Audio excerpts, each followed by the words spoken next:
बिस्मिल्लाहिर्रहमानिर्रहीम। अस्सलामुअलैकुम। आज की रेसिपी जो मैं आपसे शेयर कर रही हूँ वो है बीफ फ्राई। सोजा में इसको सुवाकनी का गोश्त बोलते हैं, तो सुवाकनी के गोश्त की फ्राई की रेसिपी मैं आपसे शेयर कर रही हूँ। बहुत टेस्टी बनती है और बहुत ही जल्दी बन जाती है। इसको मैंने प्रेशर कुकर में नहीं बनाया, इसको फ्राई में बनाया है और गोश्त भी काफ़ी हद तक गल गया था। बहुत ही ईजी रेसिपी है। स्टार्ट करते हैं हम इसको बनाना। जो लोग मेरे चैनल पे न्यू है वो मेरे चैनल को सब्सक्राइब कर लें ताकि न्यू वीडियो का नोटिफिकेशन आपको मिलता रहे। तो यहाँ मैंने कढ़ाई लिया और उसमें मैंने ऑयल डाल दिया है। 1/3 कप के करीब मैंने ऑयल डाला है इसमें। जैसे ऑयल गर्म होगा तो इसमें सबसे पहले हम ज़ीरा ऐड करेंगे। और यहाँ मैंने प्याज लिए हैं और इनको मैंने बारीक स्लाइसिस में काट लिया है और ऐसे आपने प्याज़ों को काटना है बारीक बारीक। ऑयल गर्म हो रहा है इसीलिए मैंने कहा आपको प्याज दिखा देती हूँ पहले। और यहाँ मैंने ज़ीरा डाल दिया है, गर्म हो गया था तेल। इसको थोड़ी देर मैं इसको ऐसे ही लो टू मीडियम फ्लेम पे इसको मैंने ज़ीरे को पकाया है। और उसके बाद प्याज इसमें ऐड कर दिए हैं। प्याज आप उतने ही ऐड करेंगे जितने इस आपको ग्रेवी चाहिए, उतने ही प्याज हम इसमें ऐड करेंगे।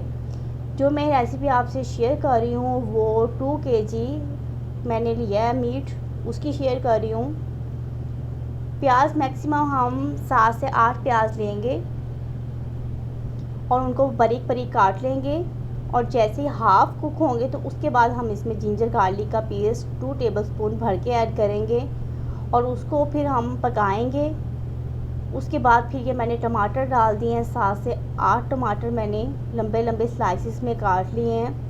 और अब इन सब चीज़ों को हाई फ्लेम पे हमने पकाना है। इतना ये पकाया है मैंने कि ये आपस में बिल्कुल यकजान हो गया मसाला, जैसे कि आप देख रहे हैं वीडियो में।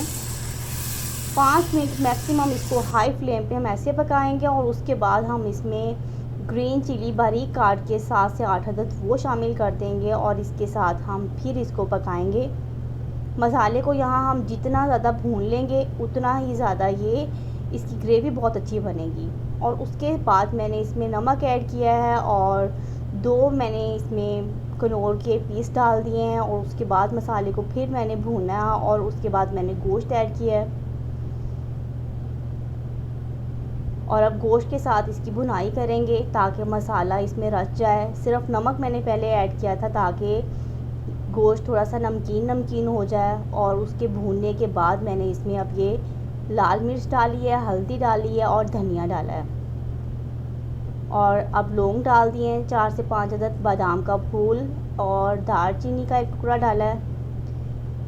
बस अभी मैंने यही मसाले ऐड किए हैं और इसके साथ इसको भूनना है। और भूनने के बाद इसमें मैंने 1 गिलास पानी का ऐड किया है ताकि अब गोश्त गल जाए। और थोड़ा सा इसको मैं कवर कर दूँगी। अगर आपको गोश्त जल्दी रेडी करना है तो आप पानी इसमें 2 गिलास डाल दें। और उसके बाद मैंने इसमें गरम मसाला और 3-4 वो डाल दिए हैं गोल वाली मिर्चें। कवर कर दिया मैंने इसको 15 मिनट्स के लिए। पानी मैंने इसमें बाद में फिर ऐड किया था ताकि गोश्त जल्दी से गल जाए। और उसके बाद मैंने इसको कवर किया था। अब दोबारा से मैंने कवर करने के बाद अब मैं इसको दोबारा से पका रही हूँ ताकि गोश्त गल जाए थोड़ा सा। और अभी गोश्त हाफ़ कुक हुआ था, फुल कुक नहीं हुआ। और इसकी ग्रेवी आप चेक कर सकते हैं कितनी अच्छी बनी है। बिल्कुल एक साथ हो गया, बिल्कुल यकजान हो गया है मसाला। और उसके बाद मैंने अब इसमें दही ऐड किया है। दही मैंने 1 कप से ज़्यादा डाला है, इससे गोश्त गलेगा भी और टेस्ट भी बहुत अच्छा आएगा। और उसके बाद फिर कवर कर दिया है। अब ऑयल भी इसने छोड़ना शुरू कर दिया है।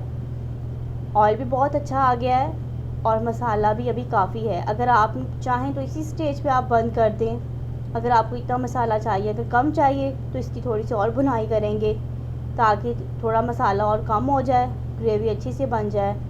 मैंने इसको थोड़ा सा 5 मिनट के लिए फिर पकाया और उसके बाद मैंने इसमें हरी मिर्चें डाल दी हैं। अदरक का स्लाइसिस में काट के वो डाल दिया है, धनिया डाल दिया है। यहाँ हमारी बीफ फ्राई रेडी हो गई है। तो यही रेसिपी थी सिंपल सी जो मैंने आपसे शेयर की है। अच्छी बनी थी तो मैंने सोचा कि ना आपसे रेसिपी शेयर की जाए। इंशाल्लाह आप भी बनाएंगे, आपकी भी बीफ फ्राई बहुत अच्छी बनेगी। ये ट्राई करके देखिएगा। बहुत कम मसाले डले हैं और बहुत ही कम टाइम में रेडी हो गई थी।